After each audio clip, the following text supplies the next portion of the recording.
هاي يا حلوين، اللي ما يعرفنيش أنا اسمي سارة البرادعي وأول مرة أظهر على اليوتيوب. أتمنى أكون خفيفة عليكم. النهاردة هنتكلم عن المسلسل الكوري فاميلي باي تشويس.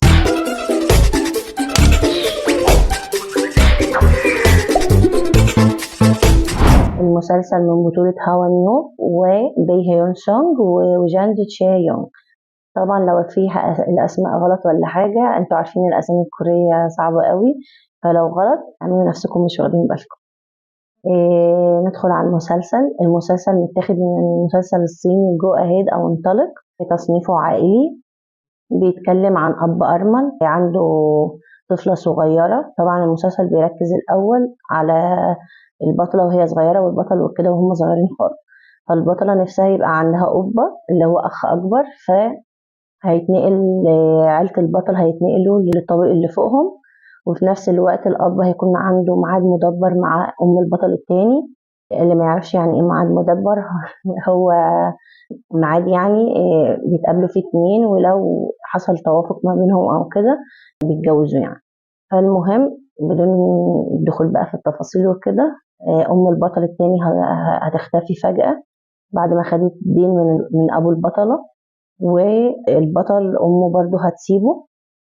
وكده هيبقى البطل عايش بس مع باباه، وباباه ده أصلا بيشتغل في الشرطة وكده، فطبعا دايما مشغول.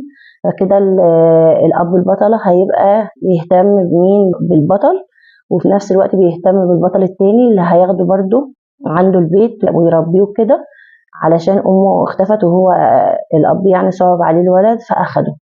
فكده بقى يربي ثلاثة: البنت اللي هي البطلة، والبطل اللي أمه سابته وبابا دايما في الشغل، والبطل التاني. وبكده البطلة اللي كانت نفسها يبقى عندها أبة أخ أكبر بقى عندها اتنين أبة. فندخل بقى إيه في الإيجابيات والسلبيات.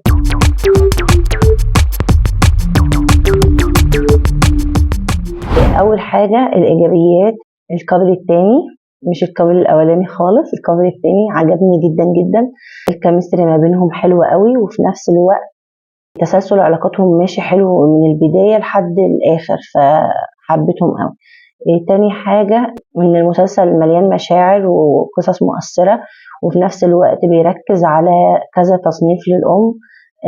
الأم اللي هي سابت ابنها وهي مش حباه وكرهاه، وفي نفس الوقت الأم برضو اللي سابت ابنها غصب عنها، والأم المتسلطة المتحكمة في بنتها ولاغية شخصيتها. ففي كذا شكل للأم هتشوفوه، وفي نفس الوقت هتلاقوا برضو كل قصة، يعني قصة البطلة وقصة البطل وقصة البطل التاني، كلهم قصص برضو ايه مؤثرة وكده.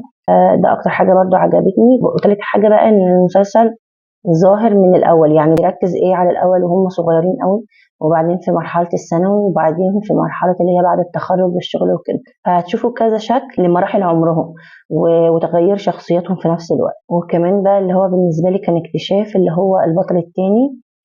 بالرغم ان انا اصلا شفت له مسلسلات قبل كده وما كانش الصراحة بيجذبني او تمثيله ما كانش بيعجبني قوي، فهنا الصراحة اجتهد جدا وعرف يعمل الدور حلو قوي. يعني هو اصلا دوره اكتر دور عجبني في المسلسل، فهو اشتغل على نفسه وعرف يوصل المشاعر والشخصية صح.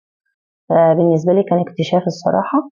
وكمان زي ما قلت لكم ان المسلسل بيدي طاقة ايجابية وبيعرفك معنى العيلة وكده. وكمان بقى من اهم الايجابيات اللي هو دور الاب يعتبر هو من اهم الشخصيات، لان هو اللي لامم الابطال مع بعضهم. دوره حلو قوي. الممثل نفسه انا بحبه قوي وشفت له كذا حاجة وتمثيله حلو، فحبيته قوي الصراحة. كمان البطلة التانية أنا أول مرة أشوفها الصراحة، عجبني دورها وعجبني تمثيلها، وكمان الكيمستري ما بينها وما بين البطل التاني. فأنا حبيتها قوي. ندخل بقى على السلبيات.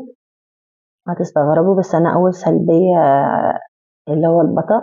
انا بالرغم ان انا بحبه، بس انا ما حسيتوش في الدور خالص.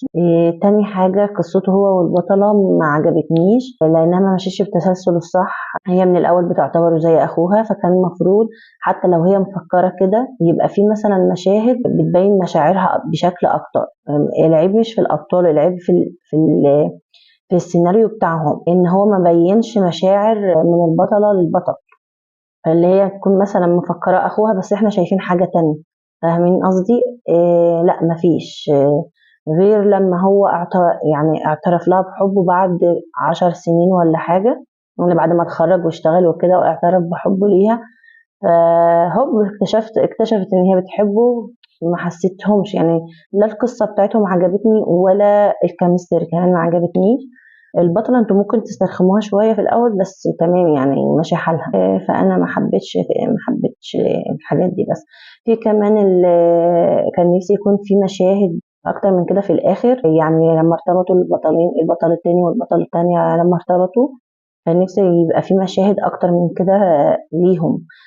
كمان يكون مثلا في فلاش باك للبطل لما هي اعترفت بحبها ليه واكتشف ان هي بتحبه هو. كان يكون مثلا في مشاهد فلاش باك وهو بيفتكر سوء ظنه ان هي مفكراه بتحب البطل. فكان نفسي اشوف حاجة زي كده الصراحة. وبرده كان نفسي يبقى في مشاهد للفترة اللي هم غابوا فيها عن بعض والمعاناة اللي هم عانوها، اللي هو البطل الثاني والبطل. المفروض كان يبقى في مشاهد أكتر من كده، فجابوا بس كده كذا فلاش باك بسيط خالص، ما بينوش قوي الفترة اللي هم عاشوها بره البيت بتاعهم. عايزة كمان أقول لكم إن أنا أصلا شفت النسخة الصيني قبل كده، شفتها من زمان قوي، وما رضيتش الصراحة أتكلم نهائي عن يعني الفرق ما بينهم ومقارنة وكده. فقلت أعمل لكم فيديو تاني مقارنة ما بينهم وأقول لكم إيه اللي عجبني أكتر وكده. نرجع للفيديو. تقييمي للمسلسل 9 من 10. المسلسل أنصحكم بيه جدا، حلو قوي، هيعجبكم إن شاء الله يعني. وبس كده، ما تنسوش تعملوا لايك واشتراك، وكمان تكتبوا لي في الكومنتات تحت إذا كان المسلسل عجبكم زي ما عجبكمش، إيه المسلسلات اللي انتوا حابين إن أنا أتكلم عنها الفترة الجاية. بس كده، أشوفكم في حلقة جديدة مع فيديو جديد. سلام.